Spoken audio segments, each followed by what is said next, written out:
ইসলামী সাংস্কৃতিক অঙ্গনে চলছে ব্যাপক আলোচনা সমালোচনা। হঠাৎ করে জেগে উঠেছে আজাদ পরিবার, দাবি তুলেছে তাদের অধিকার নিয়ে। এ নিয়েই চলছে আলোচনার সমালোচনা। আজাদ পরিবারের বর্তমান সদস্য শুধু গালিব আর রুহি। আইনুদ্দিন আল আজাদ রহমাতুল্লাহি আলাইহির সাবেক স্ত্রী পারিবারিকভাবে অন্যত্র বিয়ে করেছেন, তাই আর তার দায় দায়িত্ব এই পরিবার বা কলরবের উপর বর্তায় না। কিন্তু 2013 থেকে রুহি আর গালিবের পড়াশোনা সহ সকল দায় দায়িত্ব কলরব সংগঠনের পক্ষ থেকে বদরুজ্জামান পালন করে আসছে। গালিব যখন হিফজ শেষ করে সংবর্ধনা অনুষ্ঠান হয়, ঠিক তখনও বদরুজ্জামান সশরীরে উপস্থিত ছিলেন। রুহির বিয়ের অলিমা প্রোগ্রামও হয়েছে কলরবের আয়োজনে, যা তার বিয়ের কার্ডের মধ্যেই দেখা গিয়েছিল।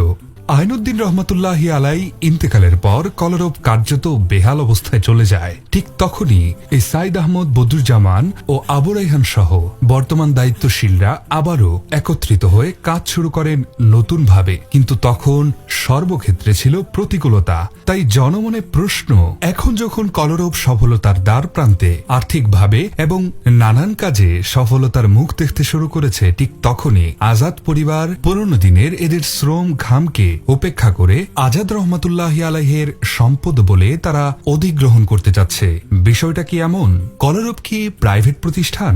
একদমই নয়। কলরব পরিচালিত হয় সাংগঠনিক রূপরেখায়। মনে রাখা দরকার, কলরব আসলে ইসলামী আন্দোলন বাংলাদেশের অধিভুক্ত একটি সংগঠন, যার পরিচালনা হয় শুরা কমিটি, স্থায়ী কমিটি এবং কার্যকরী কমিটির মাধ্যমে। তৎকালীন সময়ে শুরা সদস্যরা সিদ্ধান্ত নেন শুধু কথায় নয়, টাকা আর শ্রম, আর্থিক এবং শারীরিক উভয় বিষয়কে প্রাধান্য না দিলে সংগঠন টিকবে না। সেই প্রয়োজনে গড়ে ওঠে হলিটিউন, যেখানে প্রথম বড় বিনিয়োগ আসে বদরুজ্জামানের কাছ থেকে। হলিটিউনকে সামনে রেখে কলরব আবার ছড়িয়ে যায় দেশে বিদেশে। তাহলে এখন যখন কলরব ভালো অবস্থায়, তখন হঠাৎ আজাদ ভাইকে একসময় যারা উপেক্ষা করত, তারা কেন ষড়যন্ত্র করে পরিবারকে ঢাল বানিয়ে মায়াকান্না করছে? আরেকটা প্রশ্ন জনমনে রয়েছে হলিটিউন এবং কলরবের ব্যাপারে। হলিটিউন ওয়েলকাম টিউন থেকে আইনুদ্দিন ভাইয়ের গানের যে রয়্যালিটি রয়েছে, পরিবারকে কোনো না কোনো ভাবে পুরোটাই শেয়ার করতে পারত। ঠিক এই বিষয়গুলো ঘাটতে গিয়ে আইনুদ্দিন আল আজাদ রহমাতুল্লাহি আলাইহির শুভাকাঙ্ক্ষী একজন ব্যক্তির আমরা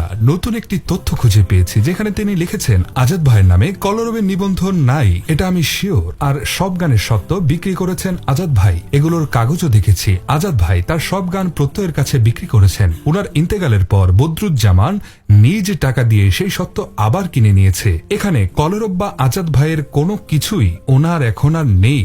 এখান থেকে আমরা বুঝতে পারলাম, বিক্রি করা গানকে আবারও বদরুজ্জামান ক্রয় করে আবারও দর্শকদের কাছে একরকম সেল করছেন। তারপরও বিগত 12 বছর যাবৎ রুহি এবং গালিবের যে দায়িত্ব পালন করেছেন, সেটা উপেক্ষা করে যেভাবে গালিব এবং রুহি তাদের অধিকার ফিরে পেতে চাচ্ছে, সেটা একরকম অকৃতজ্ঞতাই বলা যায়। তারপরও দেখা যাক সামনে কি ঘটতে যাচ্ছে। অনেক কিছু আমরা জানিও না ভেতরে ভেতরে কি চলছে।